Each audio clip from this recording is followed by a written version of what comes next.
আসসালামু আলাইকুম বন্ধুরা, কেমন আছেন সবাই? আশা করি সকলে ভালো আছেন।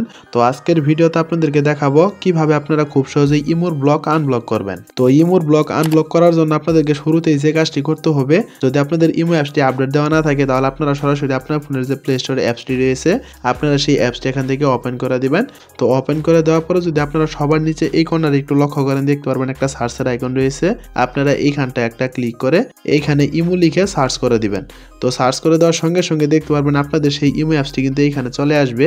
এখন মূলত কথা হচ্ছে, যদি আপনাদের ইমো অ্যাপসটি আপডেট চাই তাহলে এই কর্নারে দেখতে পারবেন ওপেন লেখার জায়গায় আপডেট লেখা দেখাবে। আপনারা অবশ্যই এখান থেকে আপনাদের ইমো অ্যাপসটি আপডেট দিয়ে নেবেন। আর যাদের এটা আগে থেকে আপডেট দেওয়া রয়েছে তাদের এখানে শুধু ওপেন লেখা দেখাবে, যেমনটা আপনারা আমার মোবাইল স্ক্রিনে দেখতেই পাচ্ছেন। যদি আপনাদের ইমো অ্যাপসটি আপডেট চাই তাহলে কিন্তু সেই ক্ষেত্রেই আপনাদের এইখানে ওপেন লেখার জায়গায় আপডেট লেখা দেখাবে। তো যাদের এখানে আপডেট লেখা দেখাবে আপনারা অবশ্যই এখান থেকে আপনাদের ইমো অ্যাপসটি আপডেট দিয়ে নেবেন। তো আপডেট দেওয়া হয়ে গেলে আপনারা সরাসরি এই ইমো অ্যাপসটি এখান থেকে ওপেন করে দিবেন।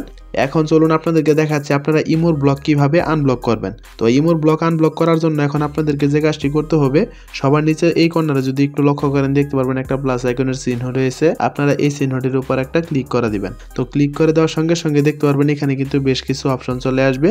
তো এই অপশনগুলো থেকে আপনারা সবার নিচে যে মোর নামে অপশনটি রয়েছে আপনারা এইখানটায় একটা ক্লিক করে দিবেন। তারপরে এইখানে দেখতে পারবেন ইমোর সেটিংসগুলো ওপেন হয়ে যাবে। এখান থেকে আপনারা 2 নম্বরের যে অপশনটি রয়েছে সিকিউরিটি এন্ড প্রাইভেসি, আপনারা এই অপশনটির উপর একটা ক্লিক করে দিবেন। এখন আপনাদেরকে যে কাজটি করতে হবে, আপনারা স্ক্রল করে একটু নিচের দিকে চলে আসবেন। তো নিচের দিকে আসার পরে যদি এখন আপনারা এইখানে একটু লক্ষ্য করেন দেখতে পারবেন ব্লক লিস্ট নামে একটা অপশন রয়েছে। আপনারা এইখানটায় একটা ক্লিক করে দিবেন। তো ক্লিক করে দেওয়ার সঙ্গে সঙ্গে আপনি এইখান থেকে খুব সহজেই দেখতে পারবেন আপনি ইমোতে কাদেরকে এখান থেকে ব্লক করেছিলেন। যেমন আপনারা এইখানে দেখতেই পাচ্ছেন আমি ইমোতে যাদেরকে এখানে ব্লক করেছিলাম তাদের প্রত্যেকের নামটাই কিন্তু এখানে শো করেছে। এখন মূলত কথা হচ্ছে তাদেরকে পুনরায় আনব্লক করার জন্য তাদের প্রত্যেকের নামের সাইডে দেখতে পারবেন আনব্লকের কিন্তু অপশন রয়েছে। যেমন আপনারা এইখানে দেখতেই পাচ্ছেন এখানে প্রত্যেকটা ইমো ফ্রেন্ডের নামের সাইডে কিন্তু আনব্লকের একটা অপশন রয়েছে। আপনারা এইখান থেকে পুনরায় আবার যাদেরকে আনব্লক করতে যাচ্ছেন আপনারা তাদের নামের সাইডে দেখতে পারবেন আনব্লকের একটা অপশন রয়েছে।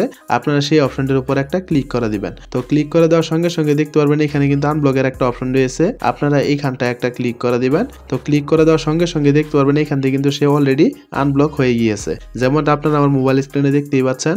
এখন কথা হচ্ছে এভাবে চাইলে কিন্তু আপনারা যে কাউকে ইমো থেকে খুব সহজে আনব্লক করতে পারেন। তো বন্ধুরা, মূলত এই ছিল আমাদের আজকের ভিডিওটা যদি আপনাদের কাছে ভালো লেগে থাকে তাহলে অবশ্যই ভিডিওতে একটা লাইক করে দিবেন। আর ভিডিওটি শেষ করার পূর্বে আপনাদেরকে অবশ্যই রিকোয়েস্ট করব, এরকম ইন্টারেস্টিং ভিডিওগুলো যদি প্রতিনিয়ত পেতে চান তাহলে অবশ্যই আমাদের চ্যানেলটিকে সাবস্ক্রাইব করে অল নোটিফিকেশন করে রাখবেন। তো দেখা হচ্ছে পরবর্তী কোনো নতুন ভিডিওতে। সেই পর্যন্ত সুস্থ থাকুন, ভালো থাকুন, আল্লাহ হাফেজ।